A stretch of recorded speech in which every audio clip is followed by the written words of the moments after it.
Champions Hill.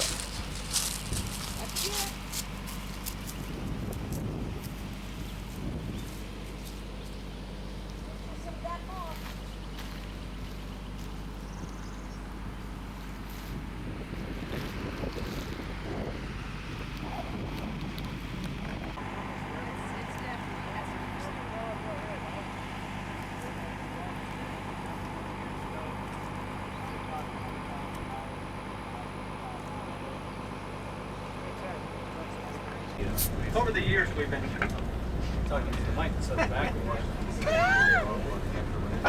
we've been trying to bring a lot of attention to Champion Hill battlefield, not only due to the fact that it's the most significant battle of the Vicksburg Campaign, but the wonderful opportunities it presents for battlefield preservation.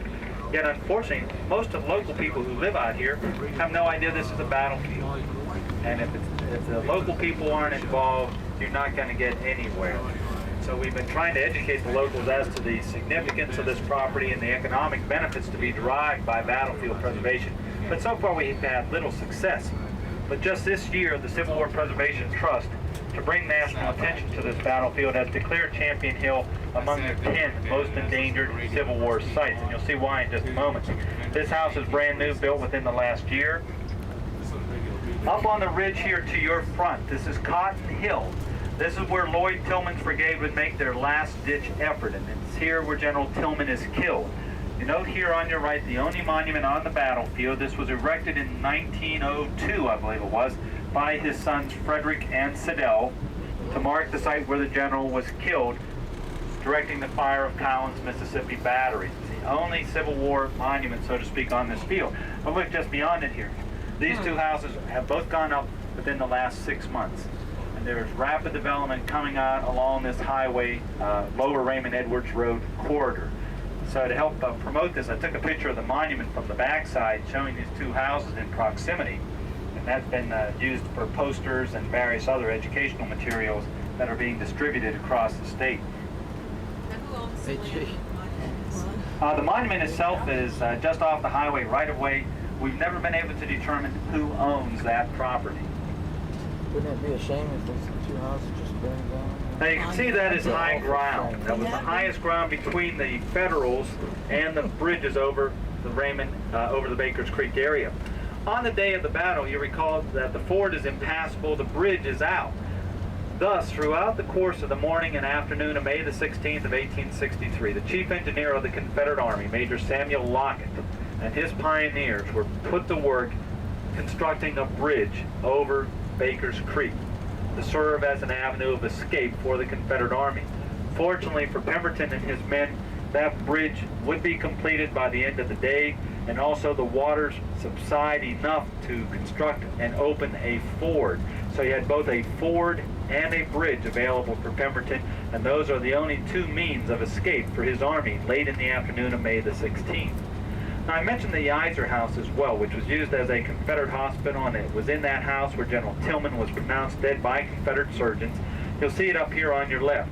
Now, the owner of the Yiser house built a new house, and that's it there on your left, and that's where he lives today. The next cluster of trees over, you see some huge magnolia trees.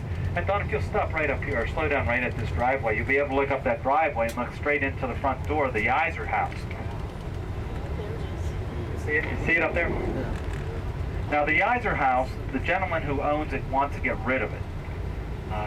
But he doesn't want to sell the property that it's on. Rather, he wants to move the house altogether. He sees what the state has done or not has done with the Coker house and has absolutely no faith in preservationists whatsoever that they'll ever do anything. As a result, he wants that moved off his property. We're hopeful that maybe the Friends of the Vicksburg Campaign can acquire that and move it elsewhere on the battlefield. Take some GPS coordinates, of course, and at some point in time, if we're ever successful in acquiring this property, move the Yiser house back to its original location. Okay, so go cross over the bridge and head to turn right. Late in the day, as Tilman is killed, his brigade falls back. The Federals take possession of this area around 5:15, 5:30 in the afternoon. Rushing into the Yiser house, which is used as a Confederate hospital, they find the body of a Confederate general lying on a table.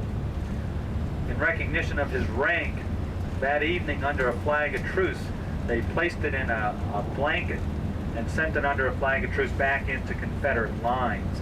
So Tilman's body will be escorted by his son Frederick, who's an aide on his staff, back into Vicksburg, where he was buried. In 1902, 1903, thereabouts, his son Frederick, who was still alive, and his younger brother Sidell Tilman came to Vicksburg, had their father's remains disinterred, and took them back where they were then living, the Bronx, New York. So General Tilman is now buried in the Bronx. Here is Baker's Creek. You can see it is bank full right now from the heavy rain yesterday. You can see why a ford would be impassable and knock out the bridge as well. But on the day prior to the battle, May 15th, this entire lowland here was completely inundated by the floodwaters of Baker's Creek as the Confederates came out of Edwards from your left. Waiting here for the waters to subside, they were slowly falling. Finally, they would realize, let's send some patrols out to find a more suitable crossing elsewhere.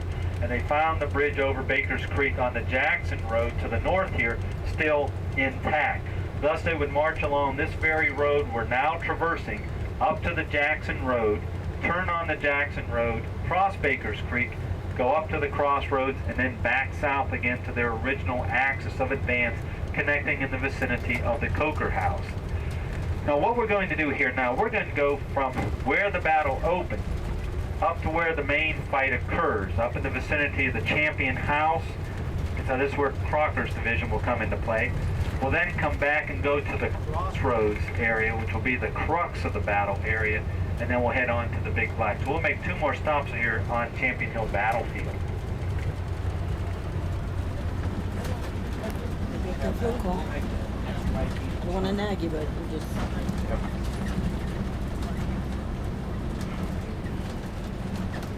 This looks like the road that leads to the Rummel Farm. Yeah, it does. Doesn't it? It's just like it. There's a lot of possibilities out here. You did my phone out of it. Yeah, just don't move. I put it where I could get it. I did the study for the ABPP. And he might phone me. You got your phony.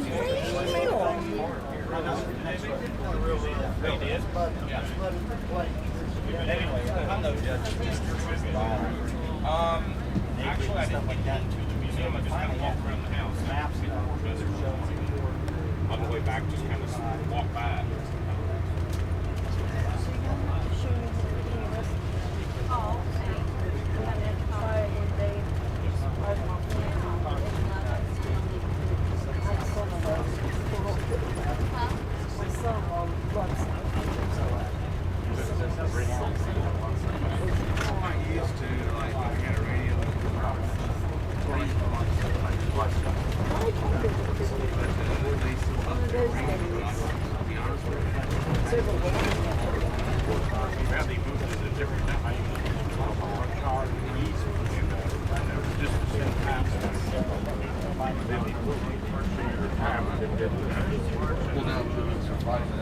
Baker's Creek off in the tree line to your right.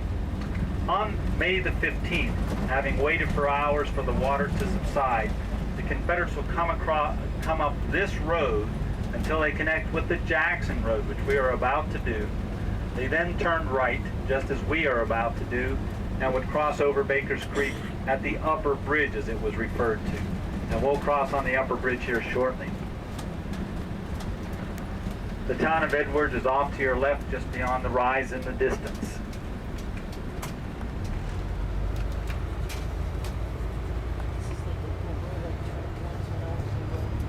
This building on your left is a rather oddity. It's on the National Register of Historic Places. It is the only cactus plantation east of the Mississippi River. You can buy all makes and models.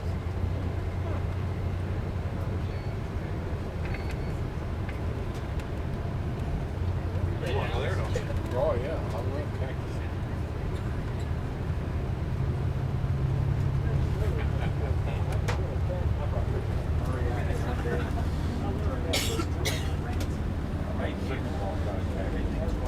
I was there for a couple of steel bars, you know, they up in their backyard. And see how far away they are. I was sitting down, I was like, she had a big cactus. And that little person was all, that's very narrow. It's very narrow. some states would be upper shore. So if you get those 10-inch rains, and then amazing damage that comes from flooding. Good said that the Confederates on the first battle, they didn't have a green flag. I don't know what kind of cactus you had, but they would roll around. I think they go around and wrap it on. You can see at the far end of the See at the far end of the field over there, the railroad bridge. That's the Southern Railroad of Mississippi right there. That's what Grant was hoping to cut.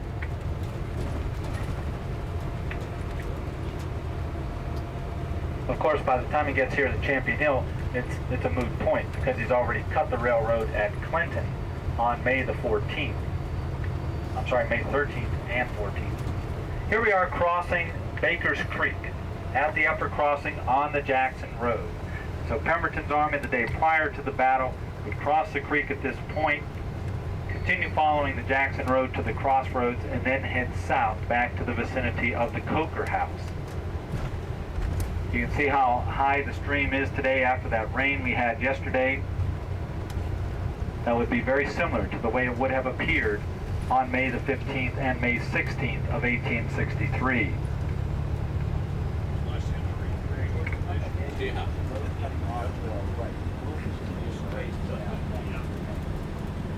road to the right is the historic line road going up the Crossroads.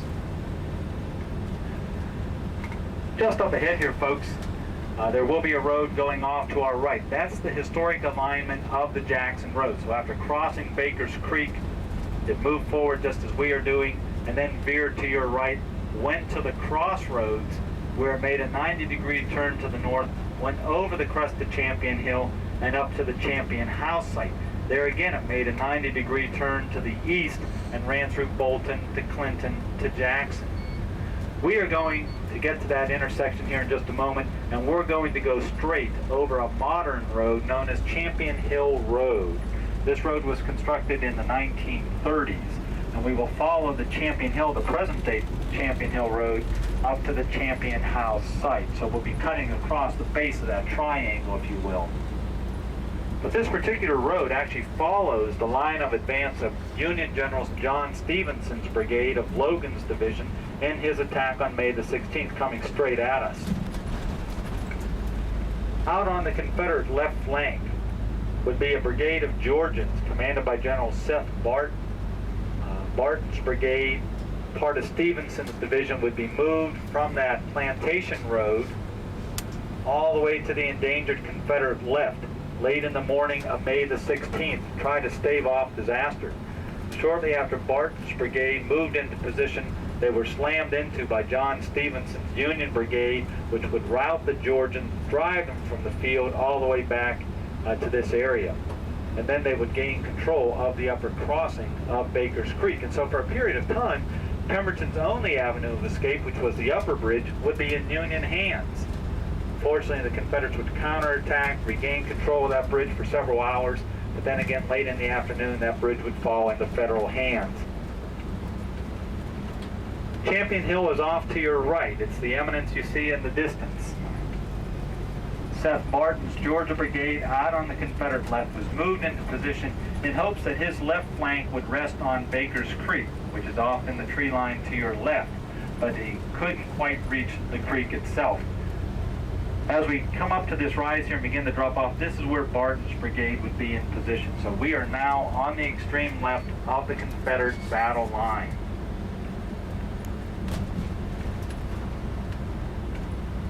You can see the commanding nature of this ridge line. Baker's Creek is off to your left, but Barton's command would end right about in this area here.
We will soon reconnect with the historic Jackson Road in the vicinity of the Champion House site.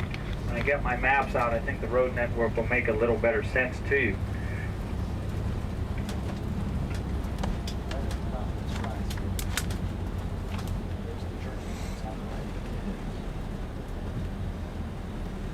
Here we are reconnected with the Jackson Road. Now,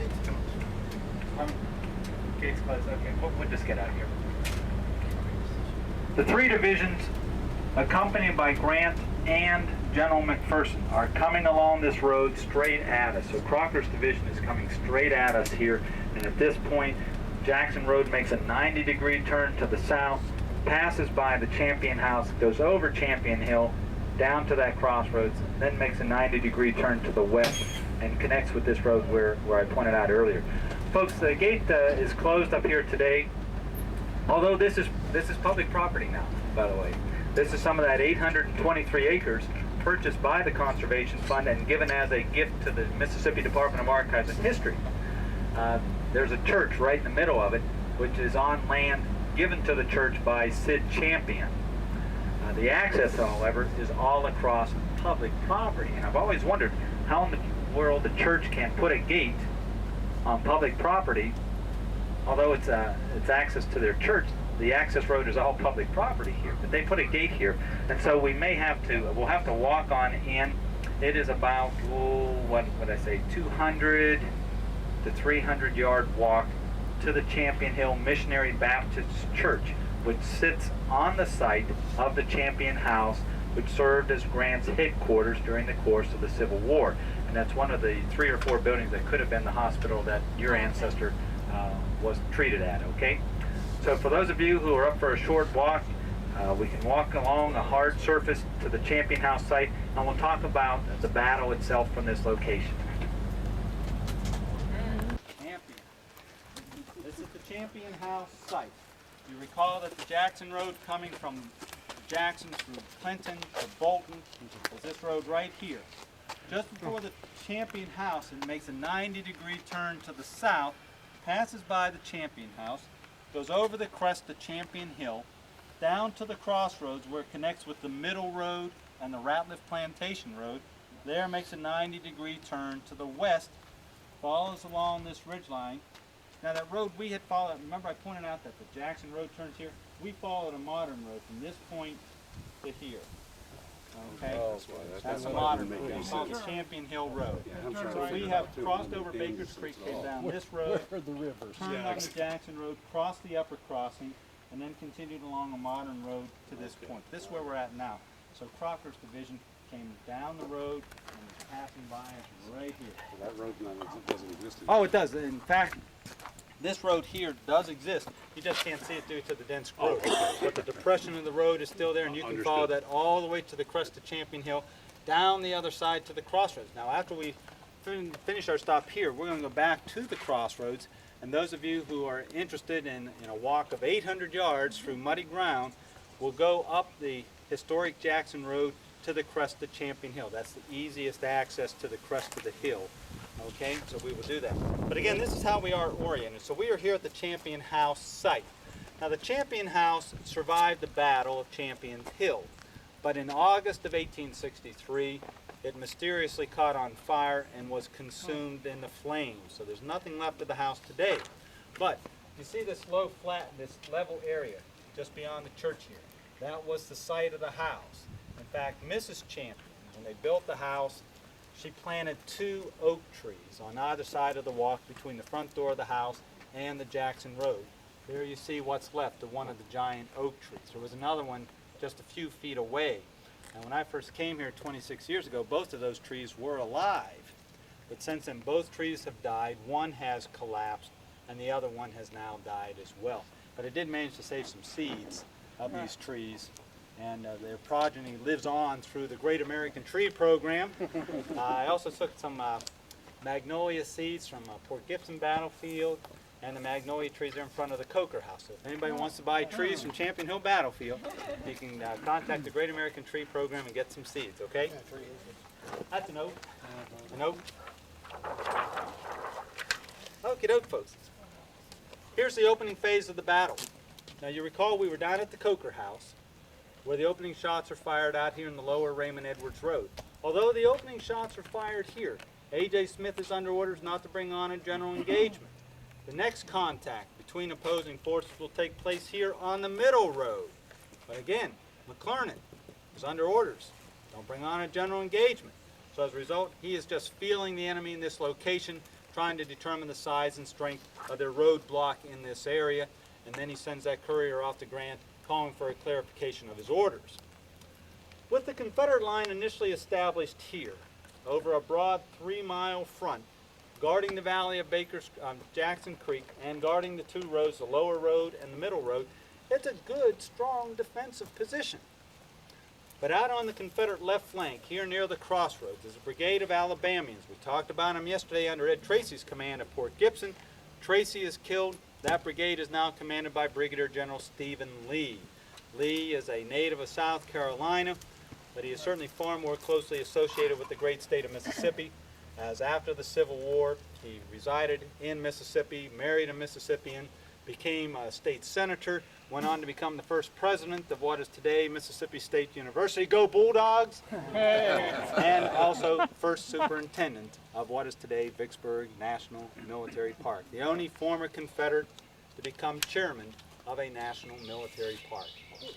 So Lee is out here on the Confederate left. How old is he at this time? Let's see, Lee is in his early 30s, I believe. He does become the youngest Confederate lieutenant general. Okay, so he's the youngest Confederate lieutenant general who will fight at Tupelo, for example.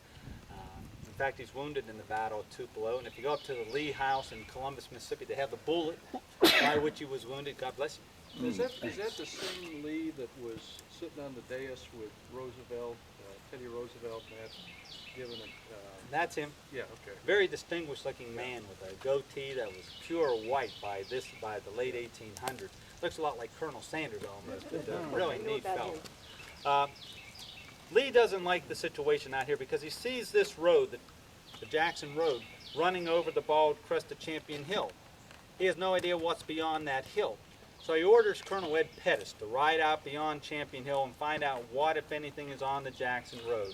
Pettus will disappear into the dense forest of this area, ride over the bald crest of Champion Hill, but within a matter of minutes come riding back and inform Lee that there are lots of Federals moving along the Jackson Road.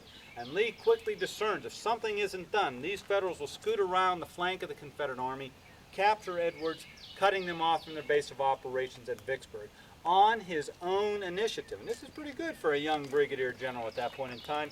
He will move a portion of his brigade to the crest of Champion Hill. As a portion of his brigade reaches the crest of the hill, Lee himself rides out to take a look at the situation.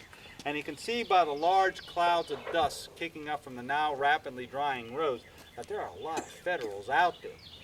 He begins to extend his line out along this ridge to his left. As the Federals arrive, beginning around 9:30, quarter to 10 in the morning at this exact location, they have a clear view from this location to the bald crest of Champion Hill. They can see the brightly polished rifle muskets of Lee's brigade on top of the hill. They can also see sunlight gleaming off of two cannon atop the hill. Those two guns are all that's left of the Botetourt, Virginia artillery that we talked about yesterday down at Port Gibson. They'd gone into Port Gibson with 6 guns, but there they lost 4 cannon, all 3 of their lieutenants, and their captain fell ill and was no longer fit for service. So command of what's left of this battery devolves upon young Sergeant Francis Obenchain, and he has his 2 remaining guns on the crest of Champion Hill. Obenchain would write years later that as he moved his guns into position on the crest, he had a clear unobstructed view to the north and could see the Federals in countless numbers, moving around the bend in the Jackson Road and forming line of battle He said, as we caught sight of the enemy, we watched as they uncased their colors before them and watched as their officers rode up and down the lines, giving encouragement to their men, making sure that all was set for the advance. We could also hear the sound of cold steel as they affixed their bayonets in preparation for the advance. The sight that unfolded before us was grim, irresistible, yet somehow magnificent in the extreme. Well, this magnificent sight that unfolded before the Virginians and the Alabamians atop the crest of Champion Hill, you can see the Federals deploying in line of battle astride this road to the left and to the right. Grant himself would arrive at the Champion House around 10 o'clock in the morning, and with binoculars in hand, look at the deployment of the Confederate troops in his front and give the order to advance. So at 10 o'clock in the morning, the Federals will sweep forward astride the Jackson Road. As you can see by this map, the area to your left is densely wooded. This is where Hovey's division of the 13th Corps would advance primarily.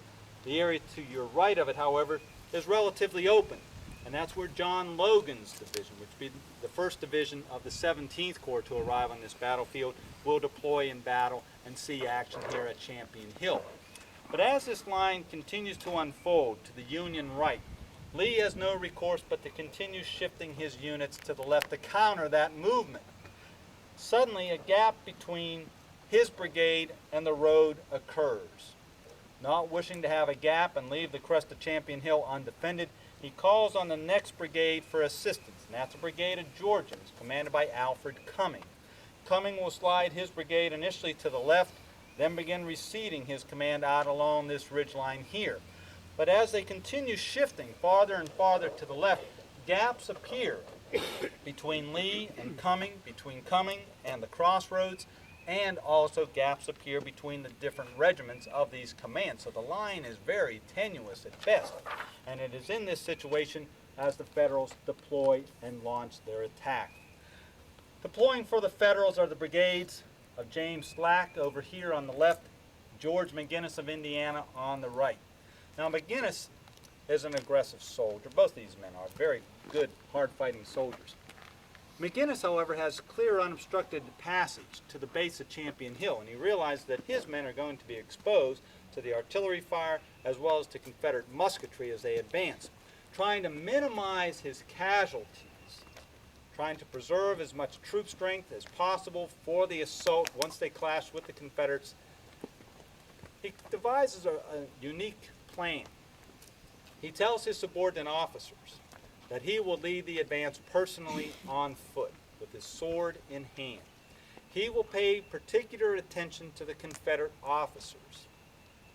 As he watches these officers, he knows the preparations for loading and firing and so on. And he says, when they get set to fire, I'll plunge my sword to the ground, at which time the entire brigade is to hit the dirt.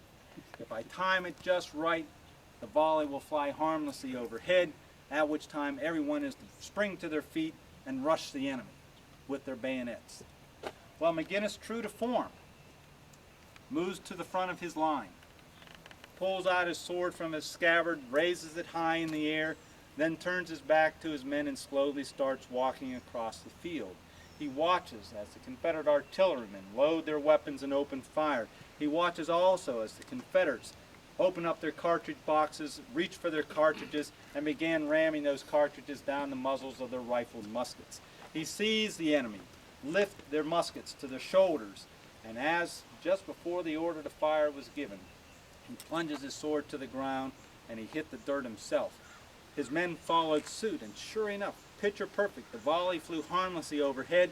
In a matter of moments, these Indianians are up on their feet, and they spring to the attack with a mighty huzzah, slam into the Confederates with their bayonets, and fierce fighting begins here at this location.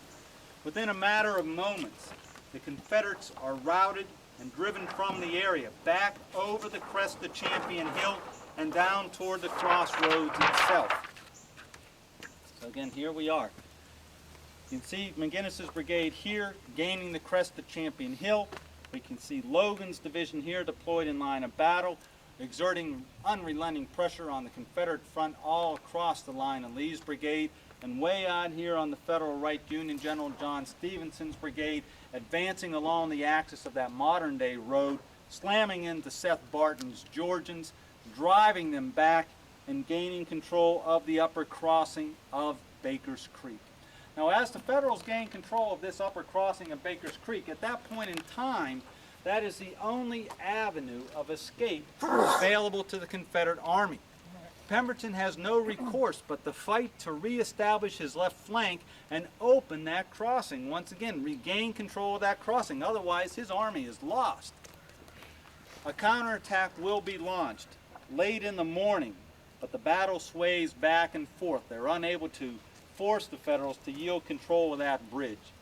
But in the afternoon, Pemberton will get his best combat division, that commanded by General John Bowen. He will order Bowen's troops to counterattack, regain control of the vital Crossroads area, try to split the Union Army in two. Bowen's command, coming down the Plantation Road, will slam into Federals here in the vicinity of the Crossroads, continue pushing them back over the crest of Champion Hill, and drive to within just a couple hundred yards of where we are now standing. In fact, Bowen's men could claim that they would see the Federals frantically trying to turn their wagons around, the teamsters whipping their horses, trying to get the wagons out of the road and bring up fresh infantry. And that, of course, would be Crocker's division finally arriving on the field of battle. Bowen's attack, however, would be ground to a halt right in this area, less than 200 yards from where we're now standing, as fresh Federal troops arrive on the battlefield and contain his breakthrough. The Federals who have been driven back will regroup, and by mid-afternoon, you have three solid divisions of the Federal Army, Logan, Crocker, and Hovey, advancing forward, exerting unrelenting pressure on Bowen's command. At about the same time, 2 to 3 o'clock in the afternoon, you recall that orders have finally reached John McClernand out on the middle road to press the attack, and he does so with vigor. He launches his 2 divisions along the middle road. Thus you have 5 Federal divisions against virtually 1 Confederate division here in the vicinity of Champion Hill. With that pressure being exerted on John Bowen, he has no recourse but to fall back. The day is lost. As the Federals stream over the crest of Champion Hill once again, some of the divisions, some of the troops will move along the Jackson Road, cross over the upper crossing. Others will follow in pursuit of the Confederates down the Ratliff Plantation Road. Fortunately for the Confederates, late in the day, the bridge over the lower ford has been reestablished. The bridge over the Baker's Creek at the lower crossing has been reestablished, and the ford is open. As a result, Pemberton's army once again has an avenue of escape. They will escape over that lower crossing and via the town of Edwards make good their escape to the line of the Big Black River, where we'll stop a little later today. The Federals will pursue along those 2 roads, but darkness will envelop the fields before they gain control of Edwards, and pursuit will be called off for the night. So this is the area of the Champion House. This is where the main Federal attack will come. If it were less wooded in this area, I could walk you down the Jackson Road, but there are a lot of snakes back in here as well. I'd rather walk you up to the hill over an old logging road. And so we're going to move from here down to the vital Crossroads area. We'll talk more about the initial Confederate deployment, the counterattack by General John Bowen's command, and the final moments of the battle from that point. Your ancestors in 59th Indiana, correct? That particular regiment. Were they buried around here? Well, the soldiers who die in the Champion House are indeed interred right in this area. Down the road here, a short distance, there is 1, 2, 3. There are 3 other plantations, I believe, between here and Bolton, all 3 of which would be utilized by the Union Army as hospitals in the wake of the fighting here at Champion Hill. So exactly which one of these 4 structures, those 3 in the Champion House, that the 59th Indiana would have utilized, I don't know. I think so much would depend on how badly wounded he was. If he was severely wounded, he may have been left out on the field. He may have been brought back here to the the Champion House.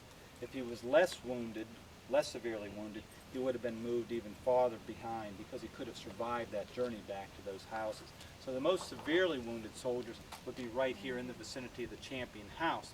Now in the aftermath of battle, on May the 16th and on the day of May the 17th, I believe it was Hovey's division of the 13th Corps, which had shouldered the bulk of the fighting here in this area in the morning of May the 16th, would be detached from the Army in order to clean up the battlefield, remove the Federal wounded, and bury the dead.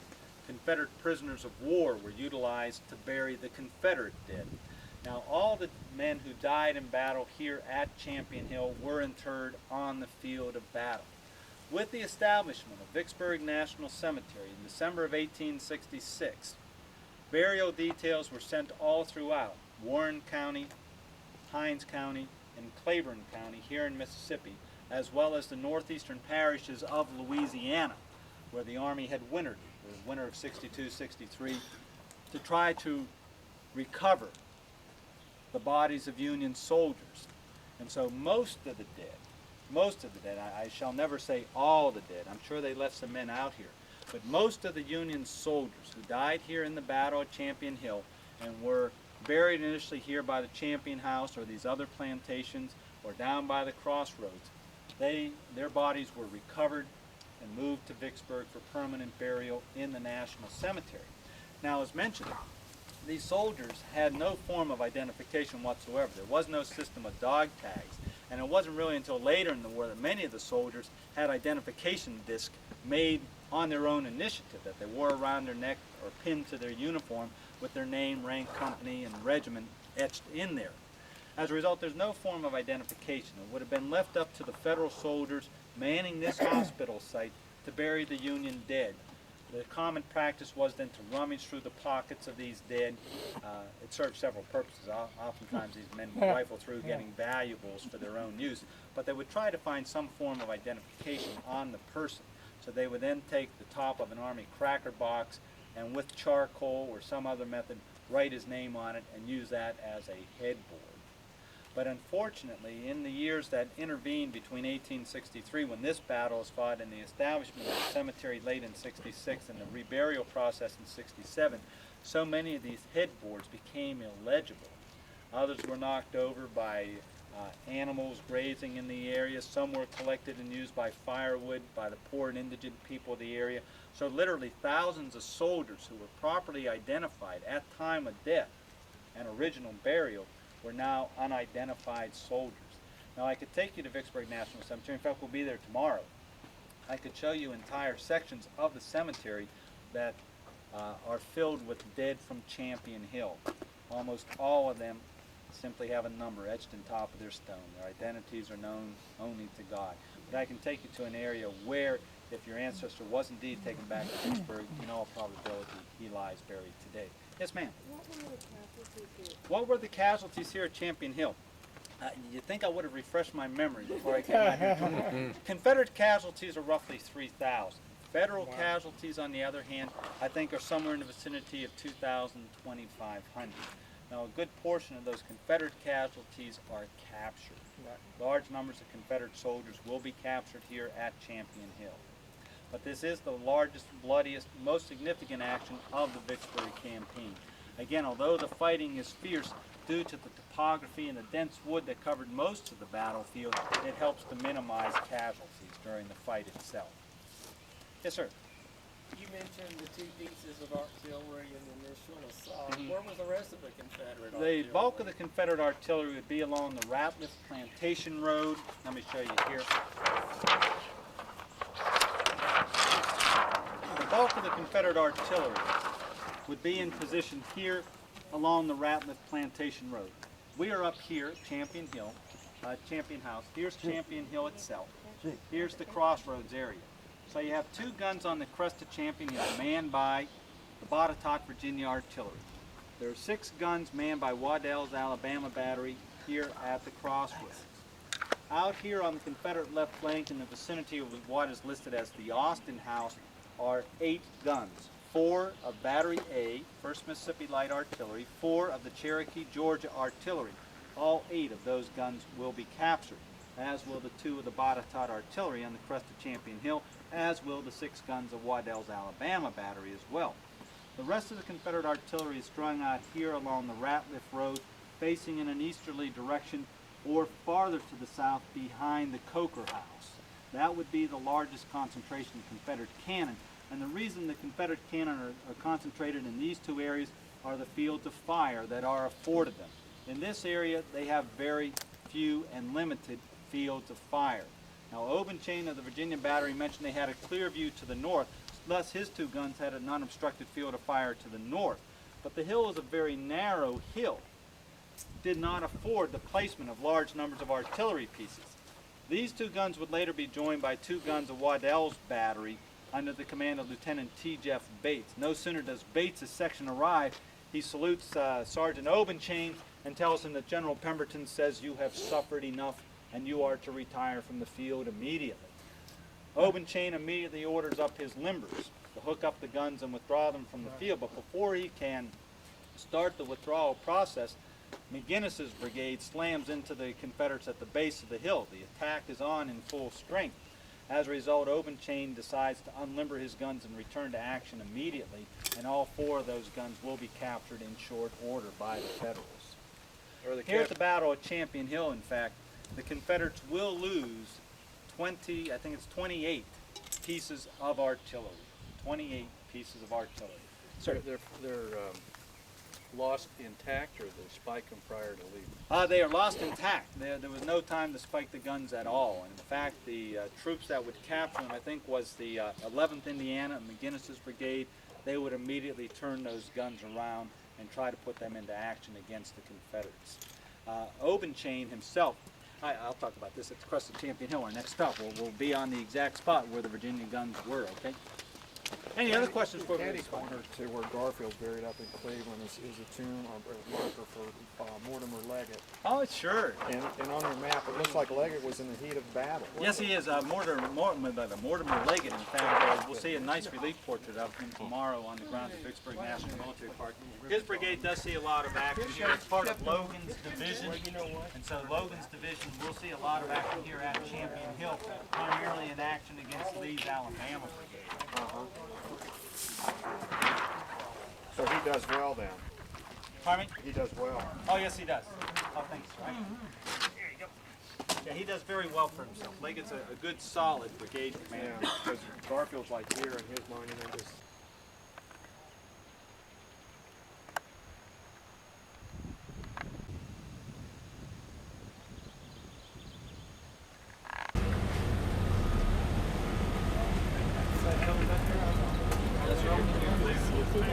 You didn't see it all. I swear to God. So we're going back to the Crossroads. But he didn't know that. He thought he gave me a tape of man. You can still call around there, no problem. You were me big time jumping. I want you to make for me. I'm going to collect some old doorknobs, and I want you to make me like As we move along this modern road, recall this was not here in 1863, but we are following along the exact axis of advance of John Stevenson's Union Brigade, way out there on the Federal right. It's part of Logan's division. Stevens Brigade out on the Federal right will actually slam into Seth Barton's Georgians, drive them from the area, and capture the upper crossing of Baker's Creek on the morning of May the 16th. They will retain control of that upper crossing until early afternoon, when John Bowen launches his counterattack and the entire Federal right wing is forced back. But once they regroup, the Federals will counterattack. And again, John Stevenson's brigade out here on the Federal right, advancing along this very axis of advance, will once again gain final control of the upper crossing of Baker's Creek. Federal captures? Yeah. Now the question is, what did they do with the Federal captures? There aren't a great number of Federal captures here at Champion Hill. While few Federals are captured by the Confederates, will be taken back into Edwards and eventually all the way back into Vicksburg. Again, Champion Hill is off to your left. That ridge line coming up from here all the way to the crest of the hill. We refer to it as Lee's Ridge, although it has no name. We refer to it as Lee Ridge, as that's where Lee's Alabama Brigade was positioned throughout the course of the fight. If you take a look at Ed Barr's trilogy on the Vicksburg Campaign, Volume 2 covers this inland phase that we've been studying these past few days. But in his discussions of the Battle of Champion Hill, he makes mention of the two Georgia brigades, commanded by Seth Barton and Alfred Cumming. And I've never seen this expression in any other publication on the Civil War, or for that matter, military history. Ed refers to the two Georgia brigades as, quote, having sinned badly, unquote, at Champion Hill.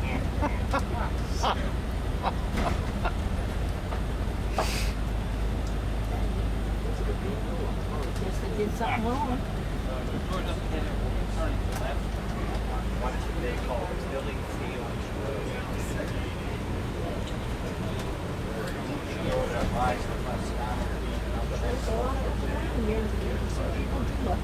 If I run through the course, I'm just one being short each time they have it. Yeah, I just don't get out too much anymore. I'm so glued to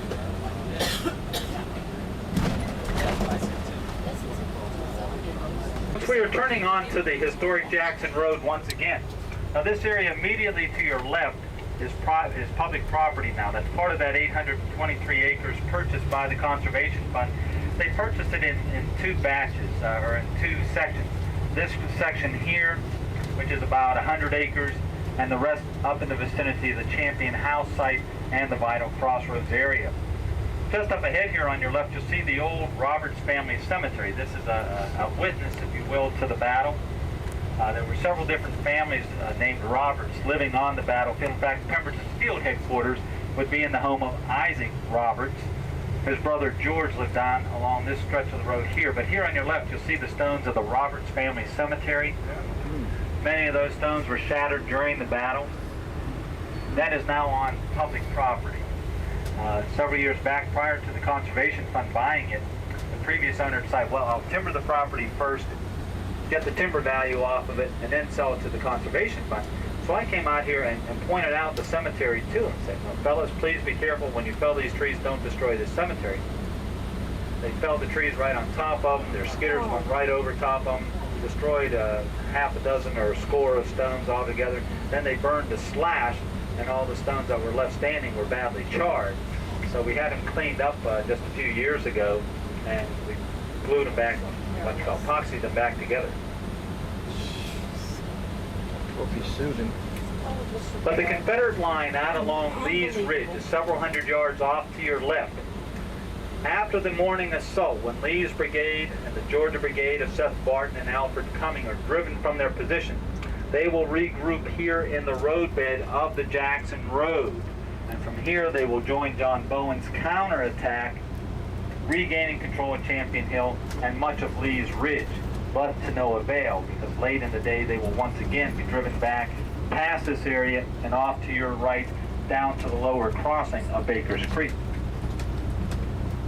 We're going to make a stop at the Crossroads. We'll talk about the fighting there at the Crossroads, and then for those brave souls who want to follow me, we'll go up to the crest of Champion Hill, talk about Bowen's attack, and then from here we'll be on our way to the Big Black River Bridge. How far is that walk? It is about 600 to 800 yards. Twice as long as what we just did? Oh yes, ma'am. About 600 to 800 yards uphill. It's all going to be through mud and weeds about waist high. Right. I'm so tired. I'm so very, very tired. Here in this area here, you note the cistern to the left rear of that house. That is the original cistern of the George Roberts house. What on Ed's maps here was called the Austin House. That's roughly the area where the 8 guns of the Georgia Cherokee Artillery and the 1st Mississippi Light Artillery were positioned and captured.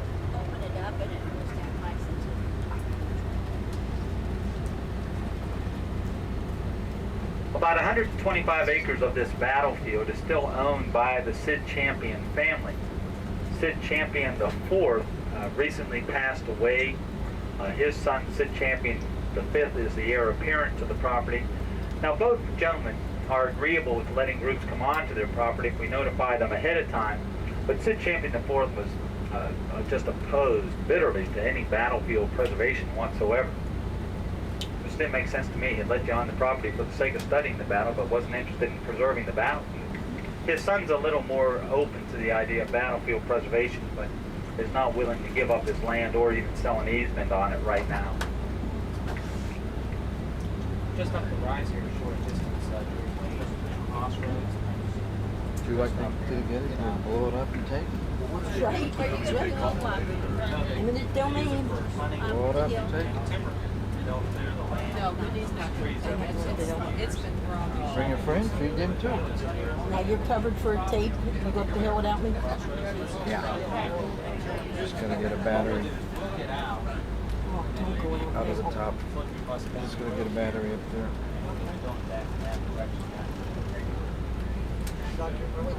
Cases it in. It's in my other.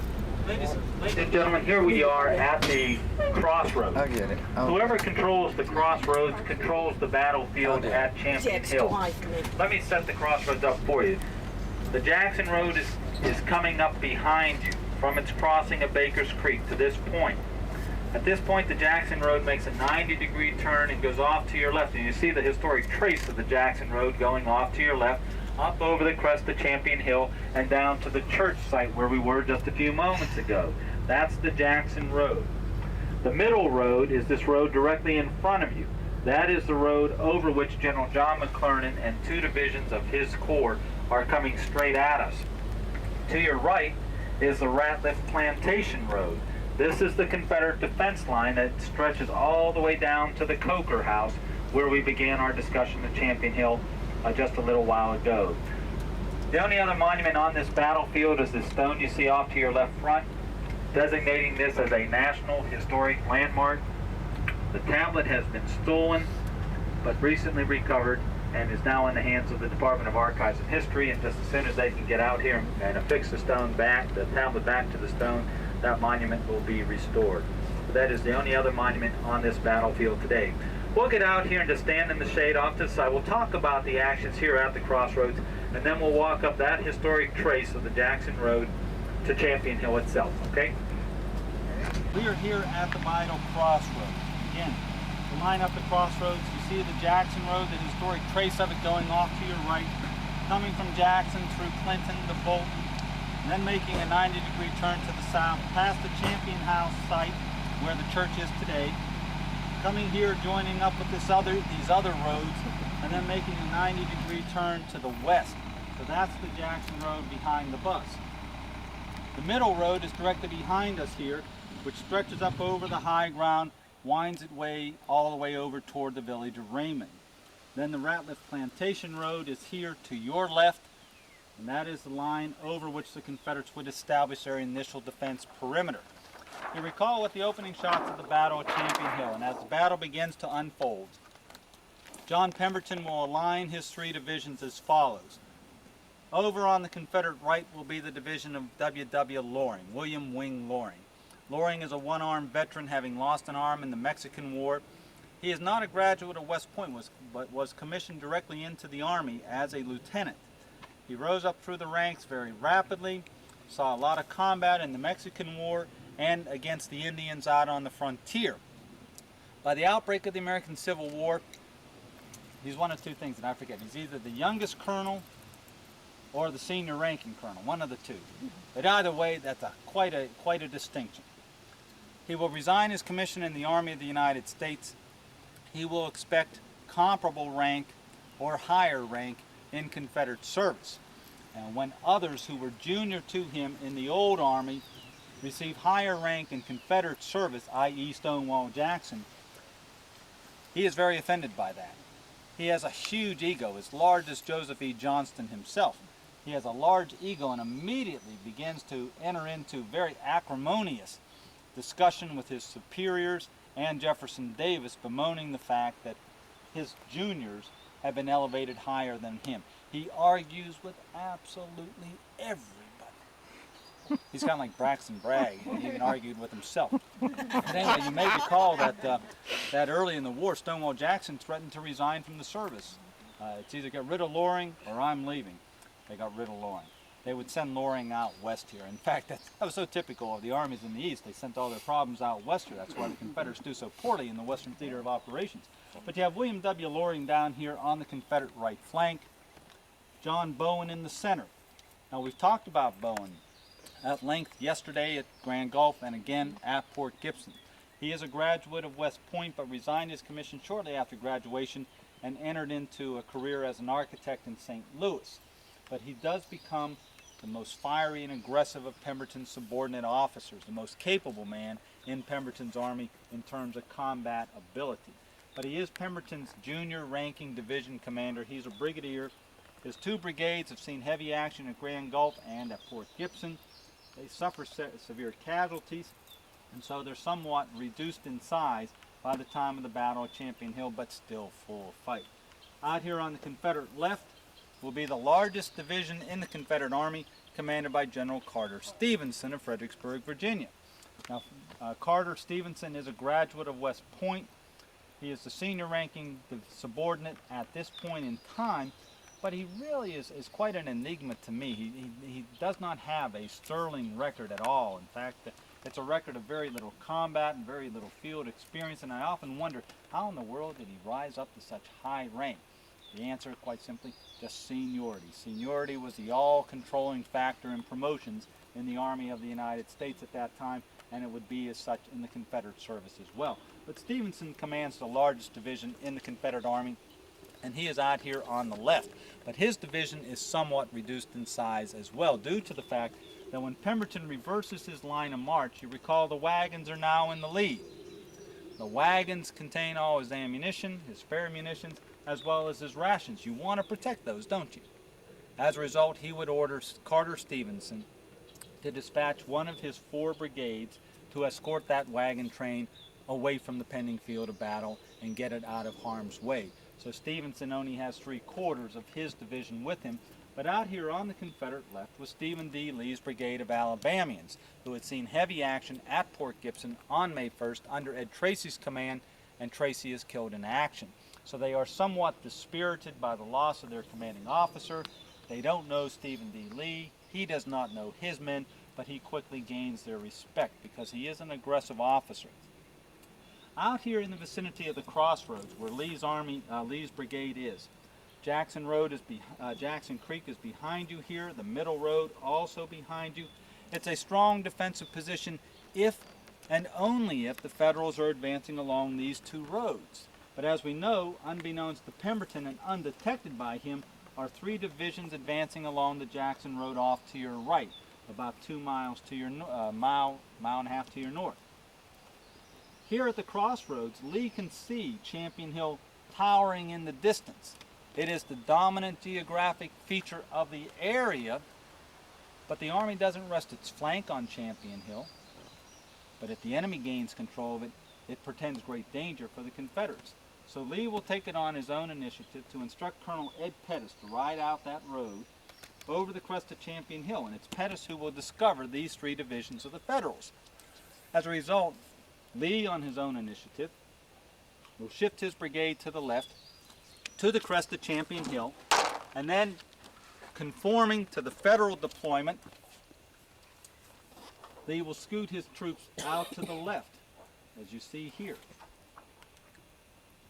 At the Crossroads, Cummings' brigade of Georgians will move into position astride this crossroads, facing in an easterly direction. Initially, 6 guns of Waddell's Alabama battery are positioned here as well, also facing in an easterly direction, because that's where they expect the enemy. They know the enemy is on the middle road. But after Lee's discovery of the Federals coming along the Jackson Road, Waddell's battery, 3 guns will face east, 3 guns will be turned and face north. And as the fighting unfolds up here, long before it ever starts on the middle road, all 6 guns eventually will be turned to the north, and even one section under Lieutenant T. Jeff Bates will be sent up the Jackson Road to the bald crest of Champion Hill. But even with that reinforcement on top of the hill, the Confederates are no match for the overwhelming numbers the Federals are able to bring to bear against them. And by late morning, the Federals will sweep over the crest of Champion Hill, come sweeping down the Jackson Road, overwhelm the Confederate forces here at the Crossroads, capture the 6 guns of Waddell's Alabama battery, and continue to advance down this road to your left. Just 2/10 of a mile down this road is the home of Isaac Roberts. His home is used by Confederate General John Pemberton as his field headquarters. Pemberton, realizing that calamity has befallen his forces, will send a courier frantically dashing off down the Ratliff Road, one to Bowen, one to Loring, telling them for God's sake come to the left as quickly as possible to save the army. Both men refused to comply with the order. Both men refused to comply with the order. After all, Pemberton had set the precedent earlier that day, ignoring an order from his superior officer, Joe Johnston. Both men refused to comply with the order, telling Pemberton that they are in proximity to the enemy. They can see the enemy in their front in strong force, which is true. But at this stage of the game, the troops in this area and down on the lower road, you recall, they're operating under orders not to bring on a general engagement. They are not moving aggressively whatsoever. And Pemberton hears no sound of firing coming up from the south other than some desultory artillery fire, so he repeats his order. Before the courier is even out of sight, Pemberton, not willing to take any chances, trying desperately to salvage the situation here on his left, will ride personally